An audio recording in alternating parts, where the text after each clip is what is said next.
When Shure was creating the MV7, the little brother of the legendary SM7B, they also made a companion app that you can download to your computer. And this app does a couple of things.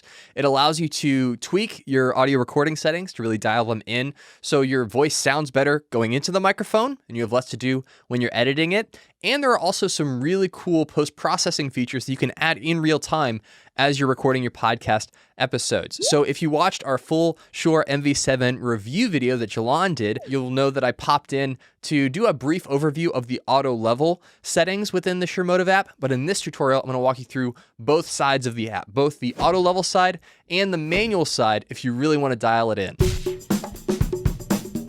Let's jump into the MOTIV app. So there's two main ways you can use the MOTIV app. The first way is their auto level settings. Now this is their set it and forget it, never have to worry about it, you're good to go settings. So you have the ability to mute your mic in the app if you don't want to reach around to the microphone itself to mute. You can do that here.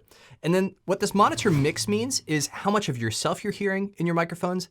And if you're recording in something like Zoom or Squadcast, how much of your guest that you're hearing. And so if your guest is more soft-spoken, you might want to kind of cheat it a little bit towards the playback side of this range here, or you can leave it right in the middle, which is where I like it. Now, as you keep going down the app, you have the ability to adjust where your mic position is. So if you are using proper mic technique and you're about 4 finger widths away from your MV7, you'll want to keep it in this near mic position. But if you're recording like a Facebook Live or something on Zoom and you want it slightly out of the shot, you can adjust it to this far position. And it actually does a pretty good job of adjusting for that distance and still sounding really clear. Now at the very bottom, Shure has some very exaggerated EQ settings that you can use. You can certainly experiment with them, see if you like how they sound. But I've found that the dark tone really starts to degrade your audio. And the bright tone can be a little overbearing in the higher end and the mid tones of your voice. So I recommend, if you're gonna use the auto level settings in the MOTIV app, to just keep it at natural. If you wanna get a little more technical, you can jump into manual. And it's not overwhelming, it just gives you some more things that you can adjust. Now, one thing to note, if you use the manual settings, you don't get the auto level function. So if you really want auto level, stay on that side. But if you want to be able to tweak a couple things, the manual is totally fine.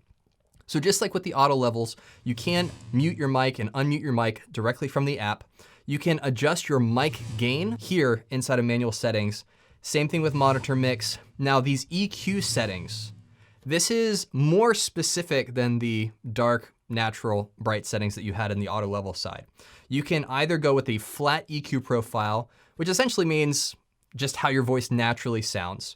Next, you have the high pass EQ profile, which is supposed to get rid of some of the low rumble that you would get if you had like a fan in the background or the AC going and you can kind of hear it, or you have like a buzz or a hum in your microphone, but it's not really that great. Same thing with this presence boost. This is supposed to kind of be what that bright EQ setting was in the auto level side. But again, I didn't really find it to be that much of a difference and really work as you would want it to. And then on the far right of the EQ settings, you can do both a high pass and presence boost. But if I was you, I would just stick with the flat EQ profile. Now, one thing that works surprisingly well is the Shure MV7's limiter function. So a limiter is essentially a way for the microphone to identify when you're getting really loud and extending beyond what it's capable of recording and kind of cutting the volume off as you hit that limit. So that's gonna help you prevent clipping and distortion that is really hard to get out of your audio once it creeps its way in. So this limiter works actually surprisingly well. And if you're gonna go in manual mode, I highly recommend you turn it on. And then down here, you have the ability to add compression to your audio. So typically this is something that you would do in post-production when you're editing your podcast episode, mixing and mastering it to get it to sound exactly the way that you want it to. And compression is a really good thing to do. It makes your voice sound more professional, a little more like a broadcasty kind of tonality to it. And so you can either have your compressor off, you can have it set to light, medium, or heavy compression. And with all these settings, what I recommend you do is listen to yourself speaking into the microphone, toggle these settings on and off, and you'll be able to hear in real time how your voice is changing. And so dial these settings in exactly how you want. And then up here at the very top, you can create a preset for these settings. So next time you go to record your podcast, all you have to do is load your preset and you're ready to rock and roll. Well, I hope that this video helped you understand how to get the most out of the Shure MV7 microphone, especially if you're considering it for your podcast. And I'm actually curious, which route would you go? Would you opt for the auto level settings where the Motiv app just kind of takes everything and does it for you? Or would you go the manual route where you can dial in your EQ and add a limiter and some compression?